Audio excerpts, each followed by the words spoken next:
Hello, welcome to another episode of History Hack. Alex, who have we got on? Oh, today's going to be good. I did this one just for you. We have with us today John Hosler, who is a medievalist and a professor at the Command and General Staff College at Fort Leavenworth. He's the author of books on John of Salisbury and Henry II, but today he's here to talk Crusades. John, welcome. Hello, thank you for having me on. No, thank you. How is Kansas? Oh, it's wonderful. It's a little chilly today, but the snow's gone away and the sun is out, so you can't ask for much more than that. I don't know why I'm confused by the thought of snow in Kansas. It's not that far south, is it? No, it's actually in the geographic center of America. We're right in the middle. Heartland. Yeah. But we're going very, very far away from there today, aren't we? We are. I'm actually excited because I've been there and I've been on a tour with an archaeologist, so I'm super excited to start talking about this. So can you start us off with the causes of the Third Crusade and why they were at Acre?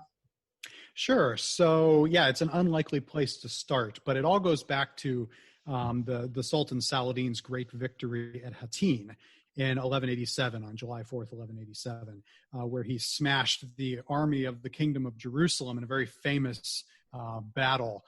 And after that battle, the idea was if the kingdom's army had been destroyed, then the holy city itself, Jerusalem, was wide open. I mean, it was defended by walls, but in the garrison, but really needed to be protected by an army in the vicinity. And since that army was now gone, everyone sort of figured that Jerusalem was toast, right? And this was known in the Levant, and it's also known back west. So you have the popes who receive news about this. Pope Urban III was his name. He finds out about the defeat at Hattin and supposedly dies instantly of a heart attack, just drops over, keels over dead, because he knew what it meant. At least that's what the sources allege, right? He says Jerusalem is lost, basically. And so his successor, Gregory VIII, the next pope, determines that, we need a crusade. We figure Jerusalem is lost and we're going to have to try to get it back. And so let's start assembling an army to get it back. But the problem is, by the time the Crusaders are going to be able to make it over to the east, Saladin has conquered so much, there's very few places to go. And so you have to pick a place to start, and Acre is going to be the place that they start. And so the first thrust of the counter to Saladin is going to be at the city of Acre to take that city back. That gives you a port on the Mediterranean, and then you can bring in your reinforcements and your supplies through that port and kind of prosecute the larger war. So Acre ends up being that place, the first point of contact. Let's take this and then deal with the rest of the problem, rescuing Jerusalem and everything afterwards. If we look a bit more about the major players in this, I absolutely love Saladin. He's a towering figure in history, in Islamic history, isn't he? Can you tell us a bit more about him? Yeah, he's an enormously he's a simple figure on one hand and then very complicated on the other. We know a lot about his life, his really amazing rise to power, his toppling of the Shia Caliphate in Egypt, and his sort of dominance over Egypt and Mesopotamia and Syria and those sorts of regions.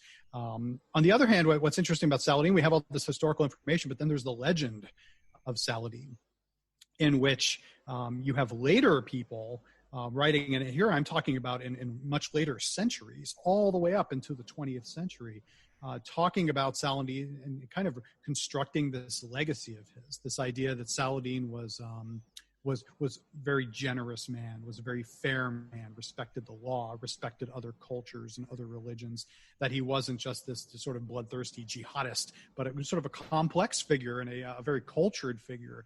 And a lot of that is true. A lot of that, you see the seeds for that in the historical information. You see acts of generosity. You see him treating people from the Crusader camp very well.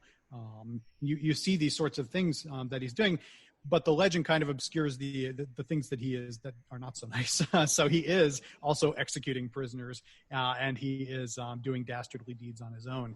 But what gets pulled out in the legend is sort of the best qualities, so much so that if you fast forward to the 1970s, even somebody like President Jimmy Carter is speaking very well of Saladin, because that's the level of respect that people have for him. In the Middle Ages, he is cast almost as, by the time you get to the 14th and 15th century, almost like a Christian knight, full of chivalry and these great qualities that people want to look up to.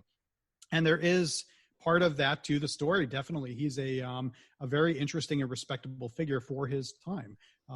What the legend does leave behind are the bit unsavory parts. I get into a little bit of that in the book, where it says, well, it's kind of, talking about these parts that don't get talked about so much, but Saladin really wasn't always everything he's cracked up to be, but certainly enduringly fascinating. And there was just a new biography that came out on him last year, and books seem to keep coming about Saladin. He's one of those complex figures you can keep talking about.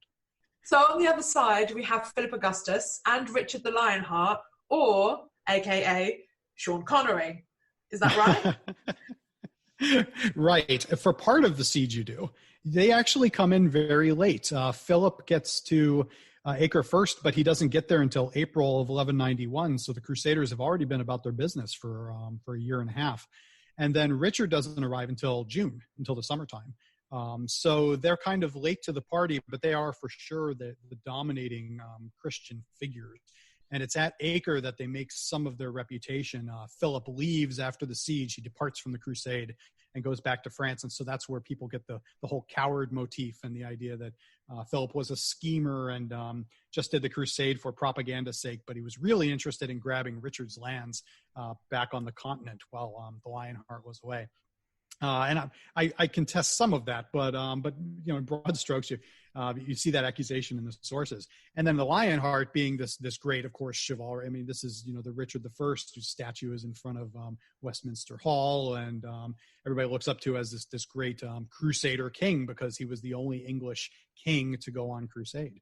I'm visiting bits of him. I've done 2 out of 3. So I've done Fontainebleau and I've done Rouen Cathedral. So it's just, I've done the heart and I've done the body, but there isn't there the arm. Right. Yeah, you've got somewhere else. Do, right? Yeah. And that location in France is lovely, isn't it? With the effigies. Yes, it's beautiful. It's wonderful, and especially when it's silent and you just, it's a wonderful place, right? Well, it's the kind of thing that Henry VIII would have trashed here as well. So the fact that it survives and you've got those medieval effigies that weren't sort of tossed on a bonfire. Unlike their predecessors, William the Conqueror was ripped out, I believe, during the French Revolution, I think, and sort of torn asunder. So so bad things can happen in the days of the grave. So this is true. But so who is in charge on the Crusader side, and how are the two sides laid out for the beginning of the siege? Sure. So the first person in charge really is a man by the name of Guy de Lusignan. King Guy, who is the titular king of Jerusalem. He was married to a woman named Sybil, who was the queen of Jerusalem. And he led the first body of soldiers to Acre, probably about 7,500 soldiers, thereabouts. He's the first one to march there and to besiege the city. Later on, Guy is going to be joined by numerous other Christian leaders, some of whom he's friends with and some of whom he's rivals with. One of his rivals, Conrad de Montferrat, the Marquis, shows up, as well as later on down the line, you have the Count of Troyes. You have Geoffrey de Lusignan, who plays a key role throughout the process, as well as several ecclesiastical leaders, the Patriarch of Jerusalem, these sorts of figures. So there's a lot of leaders, and really what you have are sort of armies at Acre. Not just one Christian army, but several factions of different groups of different ethnicities and hailing from different locales. And they tend to camp by those who they think are of like mind, and sometimes splinter depending on what's going on. So you have sort of these low-level leaders. And so the situation is essentially this. You've got these guys like Guy and Conrad, and they're massing their army outside the city. Inside the city is a Muslim garrison, maybe as many as 10,000 strong, we're not sure, but it had just been reinforced by Saladin himself. So he has brought in extra men and materials and ammunition and these sorts of things. And so the Muslim garrison is holding the city and holding the port of Acre, where the ships come in. Outside the city, you have Guy and these assorted Crusader groups. And then very soon after the siege begins, Saladin shows up with his field army, and he is outside of the Crusaders. So they end up being what I would call a Crusader sandwich, right? You've got Muslims in the city, Muslims on the outside, and they're squished in between with nowhere to go. So they have to attack the city while at the same time fending off attacks from Saladin's army. So where do the Christian clergy fit into all of this? So they are in the camp. And they arrive at different times with different contingents. But you have bishops, you have priests, you have deacons, you have other prelates who are around. They are helping to organize the camp, to organize the soldiers. At various times, they defend the camp. They actually take on the position of a commander and organize defenses. And then as well, they run around doing all sorts of different odd jobs. You find clergy mixing it up in the fight in very strange ways. So, for example, there is in the source, we don't know his name, but one source talks about a priest who had a crossbow, and he would take pot shots at the Muslim defenders once in a while. Part of me is like, hell yeah, you guys are going to run around doing all the work because you started this. Right. I mean, the impulse is coming from Rome, so there might as well be some institutional Get your hands there. dirty, man. Right. One of the most prominent ones is actually is English, the Archbishop of Canterbury, Baldwin, who is there on camp and actually dies at Acre from sickness. Damn and right. We have some letters. It's bad for him, obviously, but I had visions you were going to say, oh no, they all just stayed at home. They sent everybody out into all this hardship and battle. No.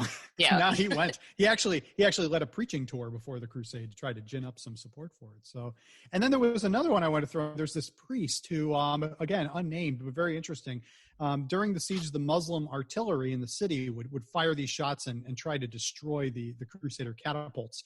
And there was this priest, supposedly, who every time his catapult was destroyed, he would go over, help fix it, and then sprinkle some holy water on top, say a couple of blessings, and then back away. And the idea that hopefully this one won't be destroyed the next time around. Let's talk about the siege then. We're going to fire some points at you that you've given us, and if you could outline them for us, some of these are great. But let's start with one that's really controversial. Richard's execution of 2,700 Muslim prisoners. Right. Yeah, that is the one that sort of makes the Siege of Acre infamous and the Third Crusade infamous.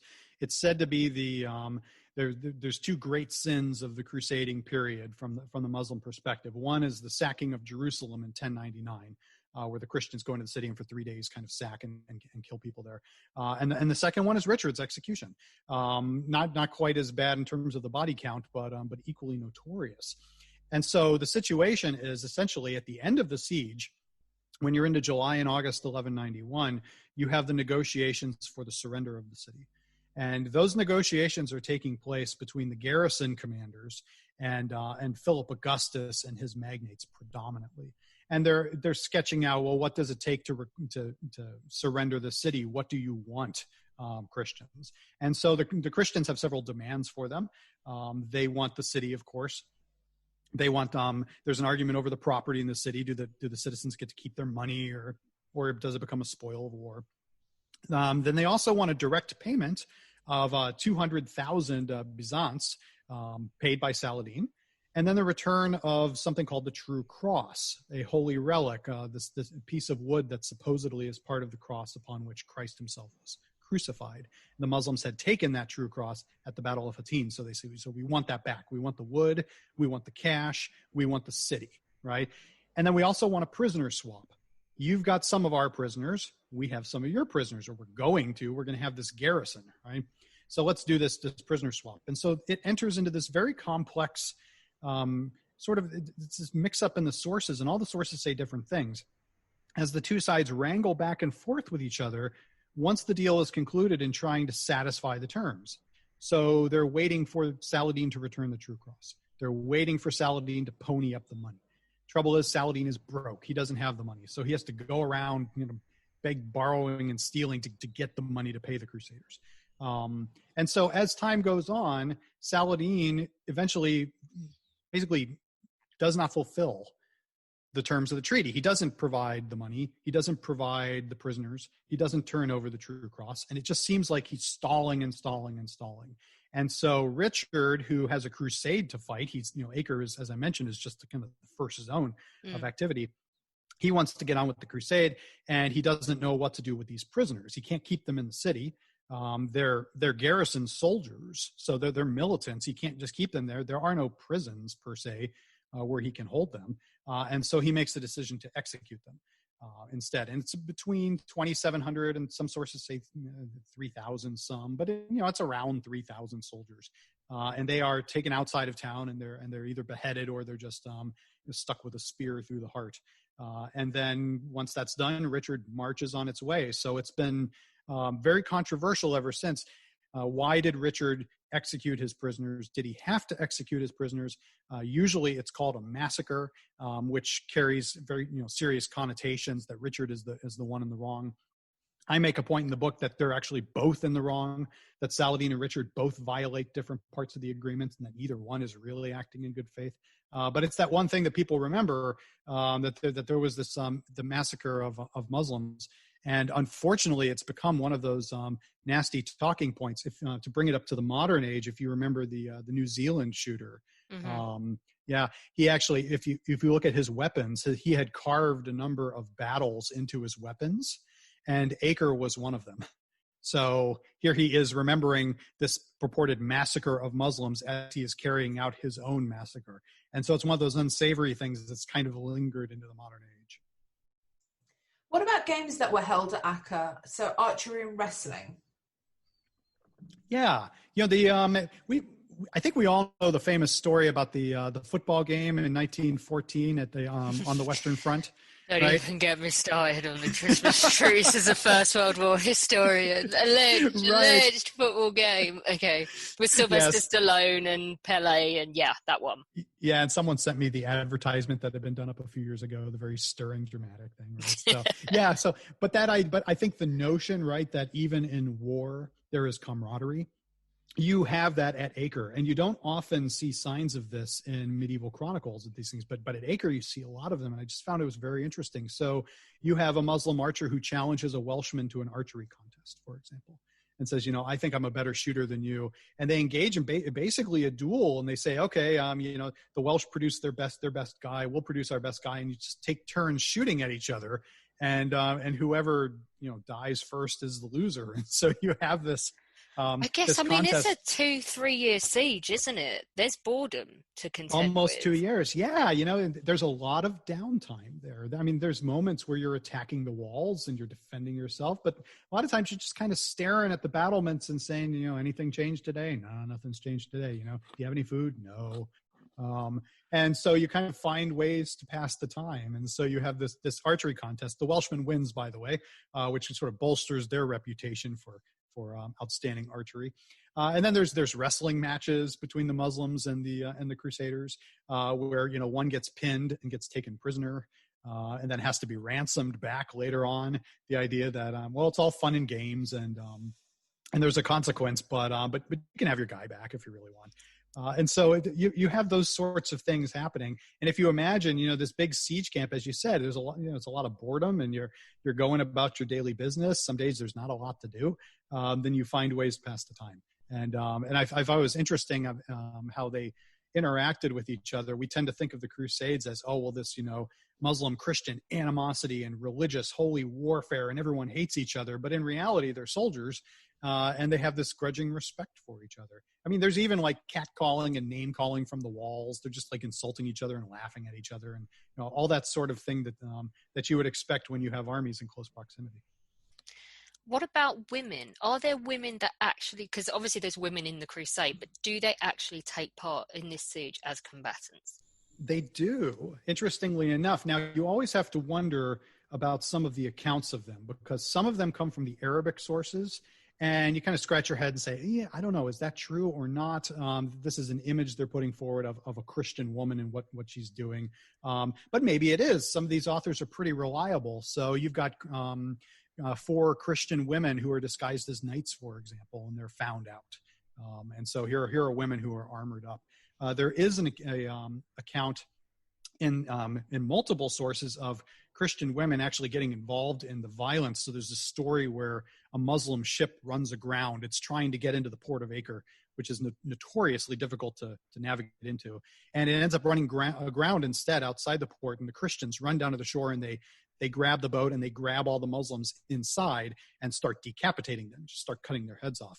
And the sources claim that the women were involved in this. So the women were going down, they were grabbing Muslims for themselves and cutting them, except the problem is they don't have proper weapons. They just have like kitchen knives. And so it ends up being this kind of gruesome, drawn out process. So you've got this specter of the women kind of jumping in with I don't know if you want to call it bloodlust, but but certainly getting into the fray and executing people. And then you have women who are, running about the camp, doing camp duties, and then also helping with siege operations. So there's one, for example, a woman who is with her husband, and they are trying to fill the moat at Acre. And the problem is Acre has this dry moat, right? So if you want to roll across a battering ram and bash down the gates, you've got this big dip in front of you, and you have to fill it in. And so they were taking wood and stones, basically any material they could, to fill in that moat to make it nice and level so that you could roll the battering rams across, right? Well, apparently, as they're doing this, she and her husband are filling the moat. There's a Muslim sharpshooter up on the walls, and he hits her with a crossbow, right? And he strikes her in the breast with a crossbow bolt. And as she's dying, she says to her husband, she says, "Don't let my death be in vain. When I'm dead, take my body and throw it into the moat. And that way it'll help the moat get filled up faster so we can get our siege engines across." And at this point, the Christian sources just erupt in this righteous tizzy, where you can imagine the faithfulness of this woman, and her commitment to the cause, worthy woman who even in death wants to help the triumph of Christ. So you've got women who are maybe riding around as knights, women who are decapitating Muslims, women who are being thrown into the moat to facilitate the operation of the siege engines. I love it. Some of these women are so badass, but some of it is just so odd. Is that the right way of saying it? Odd? Weird? Yeah, it's different. It's certainly different. It's not the kind of thing you typically hear about when you talk about women in these sort of medieval camps. You hear about the laundresses, sometimes the prostitutes, sometimes the female clergy, performing those sorts of roles, but you don't often read about this kind of savagery, I suppose. And also, I think with the moat, this idea Does this become a thing? The moat. I was going to ask. What's that? The moat thing with the bodies. Does that catch on? It does. Oh no, really? It's a great trend, right? See, and I don't know if I don't think we can ascertain if she was the first body ever thrown into there. There may have been others. Whether she came up with the idea or whether she saw it in action. But yeah, the horses, the corpses of horses and pack animals, particularly, who had died, but then also some people. The idea to put them in. And what's to get a little bit more macabre about this, so they would throw the bodies in during the day to fill up the moat. And then one source notes that at nighttime, the garrison, the Muslims inside, would open the gates, come out, go into the moat, and dismember the corpses, put them into carts, and drag them away to empty the moat. So you would fill the moat in the morning with bodies and then empty the moat at night. And it kind of went this back and forth. This idea of the defenders jumping down into moats with hatchets and swords and cutting up bodies, and that poor Christian woman, she may well have been dismembered and carted away at the end of the event. So we have disease and starvation during the winter months, and the inflated prices of chickens and eggs, and hunting for, is it carrot beans? Yes, and carrot fighting beans. over bread. Yeah, the winter times are really bad. As I said, that this is a Crusader camp that is trapped in between Saladin's army and the garrison inside the city, right? So when wintertime came, that means that your relief ships that are bringing supplies from Italy and other places, they can't get into port.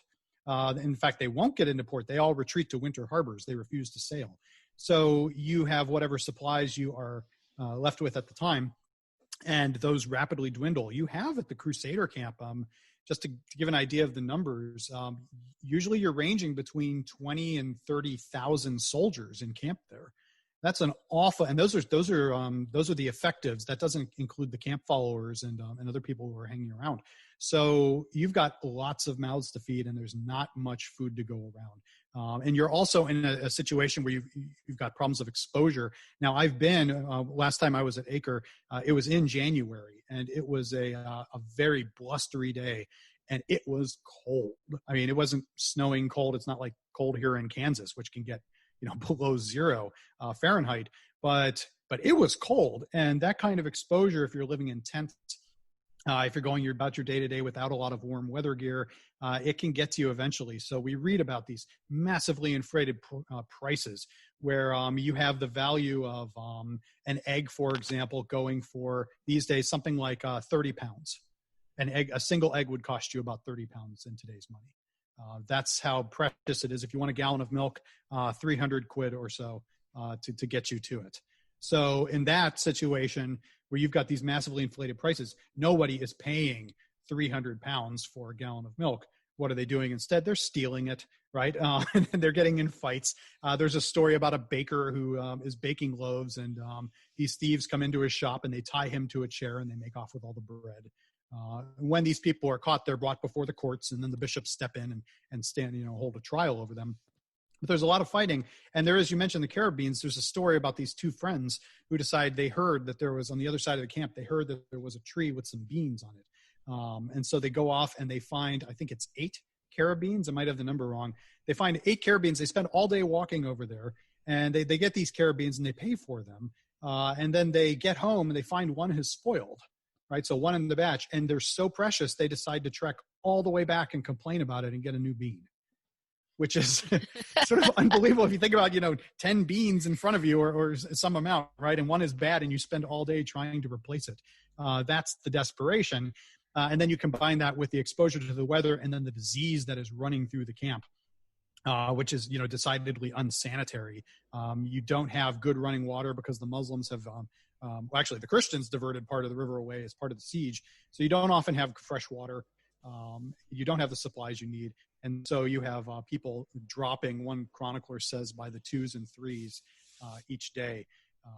And, when there's no food and you're disease ridden and there's not much hope, not a lot to do. If you're not going to get a wrestling match or an archery contest, you turn to the bottle. And so there's a lot of drinking. And then apparently a lot of people are dying of alcohol overconsumption as well. For those British listeners that heard you say 0 degrees Fahrenheit and thought you sounded wussy, that's minus 18 Celsius in Kansas. Right. Right. You talked about fighting. Speaking of, I would love this because this is Britain and France. Philip and Richard, fisticuffs against each other. Did it happen? It almost happened. It almost did. So I mentioned that Philip was conducting, it was largely Philip conducting the negotiations for the surrender of the city. And so he would have these Muslim ambassadors in his tent, or not in his tent, in a tent close by, and his men would be talking to them and whatnot. And so there are these ceasefires, the idea that, okay, if we're going to be talking, you have to offer safe conduct to these Muslim leaders. They have to be able to come to our camp in safety and return in safety so we can negotiate in good faith. It's pretty standard practice. And so he would give safe conduct to the Muslims. He'd bring them to camp.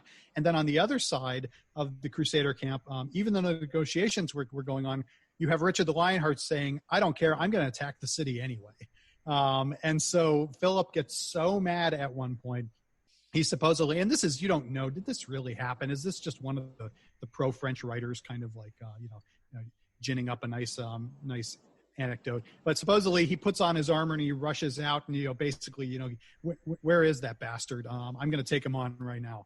And then, his men surround him and say, you can't fight the English king, right? And violence is averted, but it almost came to it. They really did not like each other when they were at Acre. They were friends before that, but they have a very swift falling out. As an English person, I have to say, if the story ends with the French winning a fight, then it's made up. You'll hate my conclusion then, because at the end of the book, I give credit more credit. I give Philip more credit for the victory at Acre than Richard. I'm sorry. No, it's fine. I don't think many English people actually. I mean, he was never here. So in terms of, he's buried in bits all over France. He was never here. If he hadn't been played by Sean Connery for 0.5 seconds at the end of Robin Hood, Prince of Thieves, I don't think anyone would give a damn, if I'm honest. You might be right. Yeah.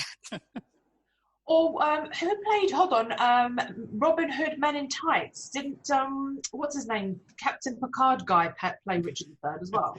Yes, he did. Yes, and it has the I think the long makeout scene with Maid Marian at the end, right? And Captain Picard. At which point Mel Brooks pulls out his old line and says, "It's good to be the king," right? Do you know what? That's one of my favourite films, and I never understood it as a child till I finally grew up and started understanding adult jokes, and then the whole film just changed for me. So I know we're going off topic here, but as we so frequently do. I love it. Mel Brooks is one of my favorite directors. On the other side, Muslim communications, they're using literally everything to try and get messages in and out, aren't they? I've got the list you gave us: pigeons, smoke signals, and swimming couriers. I wouldn't fancy being one of the last ones, not when the Right. is full of dead bodies. Right, exactly. It's tricky, right? Because you have that garrison, they're inside the city and they're being blockaded. So they're all alone. And Saladin, they can see his tents. They see his flags way over there on the other side of the Crusader army. But they can't get to him because the Christians are in between. So if you want to smuggle in supplies, if you want to get messages to the garrison, to coordinate attacks, for example, very often they would have these coordinated attacks where Saladin would attack from the east and the garrison would come out of the gates and attack from the west. If you want to do that, then you have to find ways to communicate. So they're using birds, they're using smoke signals, they're waving flags. And occasionally you get these odd swimmers. You get swimming at Acre, which I just found fascinating. You get these Muslims who would dress in dark clothing, and they would put supplies around their belts. So it would be money, it might be some medicine, some instructions perhaps, and then very often little vials of Greek fire, of this flammable naphtha that you could use to burn the Crusaders' catapults. And so you would tie them around your belt and then, put a hood over your head and go down to the water, and at nighttime try to swim across the water. And if you've been to Acre, you know what I'm talking about, because you've got the port, the Bay of Haifa there, right? Which is this huge expanse of water. And then you've got to get it from the shore over to the port and somehow into the port and then up into the city. And we know these swimmers, a lot of them made it. But many of them did not. There are swimmers, and this is coming from the Arabic sources, where they say, well, we sent out 2 swimmers and they didn't come back, right? Or they never got to the city, so they drowned. Or sometimes they're captured. There's one who's caught in a fishing net that the Crusaders had put out. So he's captured. Another one is found and decapitated. And then, of course, you take the naphtha and you take the money and whatever they've got around their belt. But yeah, you've got this trapped garrison, and they're mounting an absolutely heroic defense. I find their performance to have been some of the best in the entire siege. I mean, they drive off every single attack the Crusaders mount through a lot of ingenious methods. But once the ships stop running into harbor, they've got the same problem with supplies that the Crusaders do. And so they start to suffer from disease and suffer from starvation and those sorts of things. So Saladin does what he can to communicate with them and to get stuff to them, but it doesn't always work. So what is your favorite siege anecdote? Oh, I really like that one about the corpses in the Moat. Yeah. I tell that one a lot. I think there's so many of them. It's hard to pick out one. But I think what I do find interesting is that there are these moments of charity, I would say. And I think just as an aggregate, I probably find those the most interesting moments where you have one side that is supposed to hate the other, that's supposed to be locked in this whole warfare, treating the other ones well. So I mentioned the return of the wrestlers, for example. There's a story that goes a lot towards you mentioned Saladin at the beginning, towards his reputation for generosity, where the Muslims kidnap a little baby from the camp, and they bring the baby to Saladin, and his mother finds her way all the way into the Muslim camp and pleads for the child's return, right? And Saladin gives the baby back to the mom. And these moments where they allow each other to visit each other's headquarters and allow them to depart in safety, that the Muslim ambassadors can come and they can have a chat and then they can leave and nothing happens to them. That there isn't any sneaking around or betrayals going on. The Christians go to Saladin's tent and they spend time with the Sultan himself. And they have conversations. They're allowed to depart in peace. And so I think as an aggregate, I find that very interesting that, we talk about the Crusades and we always make these huge generalizations about them. Clash of civilizations, Christian-Muslim violence, and hundreds of years of animosity. But when you get right down to it, they're people, and they did know how to deal with others as human beings. On the battlefield, of course, locked in deadly combat, and in the preaching, and in the histories and the rhetoric and all of that sort of stuff, of course, it's very hostile. But on a very human level, you see a bit of a cordial human experience. And I think that helps to humanize our sense of warfare in general, but also I think it just makes Acre a really interesting siege because of that interpersonal dynamic. Tell us, how does the siege end? So it ends when the garrison surrenders. They come to the terms of the deal that I spoke of before. And once those terms are agreed upon and everybody swears their oaths, saying that they will abide by it, the garrison opens the gates to the city. It lays down its weapons. They surrender and the Christians enter. And that's really how the siege comes to an end. Richard moves into the city. Philip moves into the city. They reestablish the Christian presence there. We have to remember it had been in Christian hands before Saladin retook it. It had been for several decades. It had been in Christian hands. So there's churches there, and there's places where Christians had lived before, and some of the former residents who had actually lived there are sort of moved back into their houses, right? So that's really the end of the siege. The massacre comes after that. Quite some time after that, several weeks after, and that's really more of a postscript than anything. The siege is over at that point. The Christians have the city. It's summertime. They have access to the port. The Christian ships start steaming in, and that's the end of the deal. And afterwards, once Richard conducts his executions, he reforms his army and he starts marching south along the Mediterranean to continue the crusade. So what does that mean for the rest of the Third Crusade? Well, this is a point I've kind of centered on, right? There was a huge bloodletting at Acre. If you look at the military contests that take place within the siege. So as you mentioned, it's almost 2 years long, right? And they are fighting several battles, lots of skirmishes, and there's basically fighting every day in one way or another. The bloodletting of the Christians is absolutely massive. Probably between 20 and 30,000 Christians die during the siege. Now, when they march out of Acre, they still have a force intact that Richard is able to take with him, but it is greatly reduced. And so one of the points I try to make is that long siege cost them so many lives that they didn't have the manpower to do what they set out to do. So Richard leaves Acre. He moves down the coastline. He fights Saladin in a pitched battle.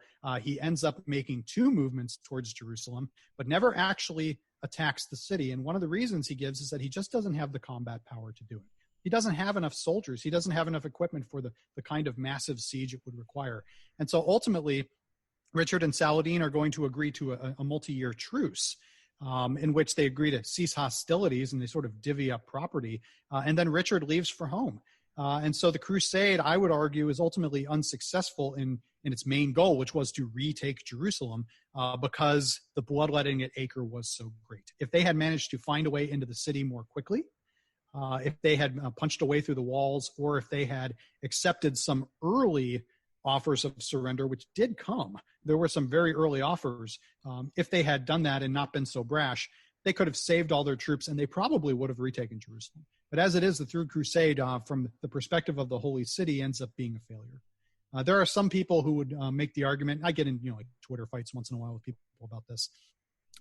People make the argument that the crusade was successful anyway because Richard liberated Levantine ports. He opened up territories. He defeated Saladin's army, and there's a lot you can hang your hat on. And I'm sympathetic of that to a point, but I keep going back to the idea that if the goal was to reclaim Jerusalem for Christ, that goal was unfulfilled. And so it's Acre, which is the very first contest on the crusade, that really determines the end of the crusade. John, thank you so much for joining us and talking to us about the Third Crusade, this incredibly beautiful city. I think I would call it a city, town, a bit of English and French rivalry. Alex enjoyed that. And overall, it was an absolutely excellent podcast. So thank you so much. Well, thank you so much for having me again. Appreciate it. Join us down the pub where we will be talking about history's most unlikely hero. God knows what they're going to come up with for that one. Don't miss out.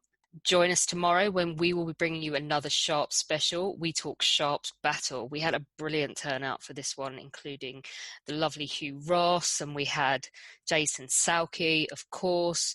We had Ali Aziri, and we had just Ian McNeice, the legendary Ian McNeice. So don't miss out on this one. There's a ton of cast there, and they're all reliving filming Sharps battle, so don't miss out on that one.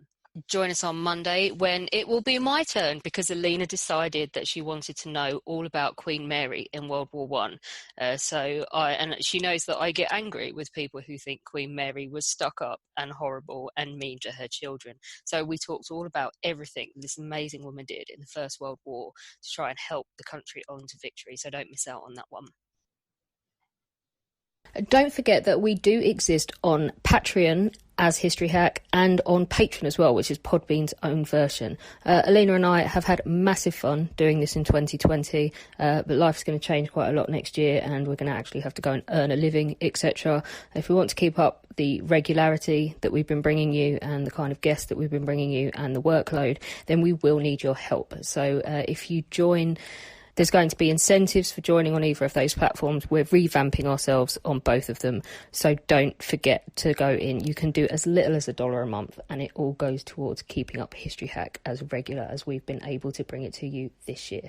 We are now on YouTube. We are posting all of our new episodes on there, and we have our own channel, and we are gradually posting all of the back episodes because we have been made aware of the fact that you can only find the last 100 on some platforms. So you can go and listen to your heart's content and laugh at the cartoons and have a great time. So do go over there and subscribe.